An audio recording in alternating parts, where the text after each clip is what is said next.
Hello, I'm Richard Ridge for Broadway World. Up next for Roundabout Theatre Company is the Tennessee Williams classic, The Rose Tattoo.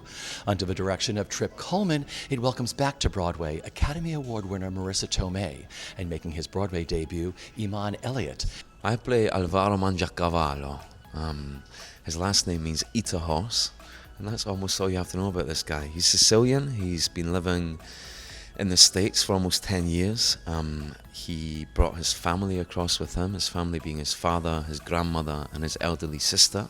And what I love about him is that he represents what it means to be alive. He represents love, he represents freedom, he represents shaking up the patriarchy. And I think in the world that he lives in, which is so full of doom and gloom, especially at the time Italians were really persecuted.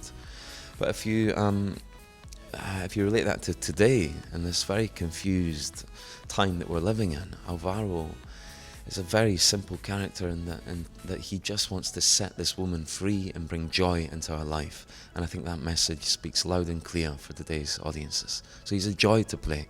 Oh, there are a million things going through my mind. But what I'm most excited about is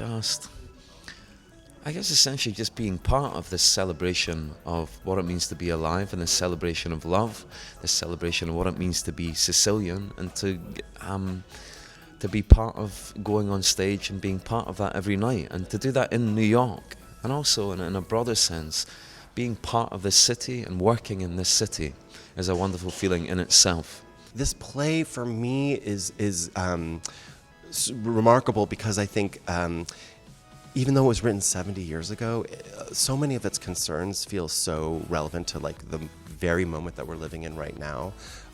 Just to give you a couple of examples of that, the play is very much an immigrant story. Serafina has just moved to the States from Sicily. Even though it was written in 1950, it just feels like the sort of question of what it means to be an American, how to assimilate, is sort of threaded through this whole piece.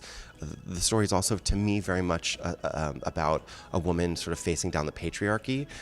She comes from a very, very hyper-traditional culture wherein, like, as a widow, for instance, she's not even allowed to leave the house. She's not allowed to dress the way how she wants to dress, and she has to kind of fight against that and to be able to express her authentic self. So I think like those things for me are so thrilling that this, even though this play was written 70 years ago, it feels like they're speaking to this very, very moment.